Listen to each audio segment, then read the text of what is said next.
ఉన్నప్పుడు మాకు ఏం చేసింది? లబ్ధిదారులకు మా కాంగ్రెస్ ప్రభుత్వం అప్పుడు ఇందిరమ్మ ప్రభుత్వంలో ఇందిరమ్మ ఇండ్లు 10 ఏళ్ల క్రితం ఇందిరమ్మ ఇండ్లు కూడా మాకు కాంగ్రెస్ ప్రభుత్వంలో లేని వాళ్ళకే లబ్ధి పొందారు. టీఆర్ఎస్ ప్రభుత్వంలో ఏ ఒక్క ఇల్లు కూడా రాలే, ఒక్క హామీ కూడా మాకు జరగలేదు.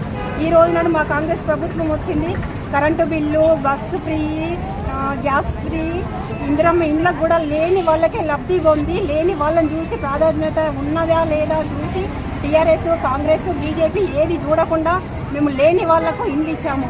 ఈ రోజు నాడు నీకు కళ్ళు చూడలేక, కళ్ళు పోర్చుకోలేక మా ప్రభుత్వం చేసే పనులను నువ్వు విమర్శించి చేయడము మంచిగా ఉండదు. రసమై ఖబర్దార్ చెప్తున్నా, మా కాంగ్రెస్ ప్రభుత్వం మీద నువ్వు అనే హక్కు నీకు లేదు.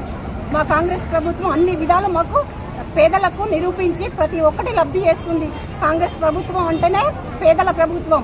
సోనియమ్మ మనకు తెలంగాణ ఇచ్చింది కాంగ్రెస్ ప్రభుత్వం లేని వాళ్ళకు లబ్ధి చేయడానికి. ప్రతి ఒక్కటి లేని వాళ్ళని చూసి కాంగ్రెస్ ఇండ్లను అయినా ఏది అయినా ప్రతి ఒక్కటి, రైతు బంధువు అయినా ఏది అయినా ప్రతి ఒక్కటి అమలు చేస్తుంది. 6 గ్యారంటీలు ఇచ్చింది. ప్రతి ఒక్కటి ఇక ముందు కూడా సంవత్సరం నరలలోపు అన్ని విధాల అన్ని సమకూర్చే ప్రయత్నం చేస్తుంది.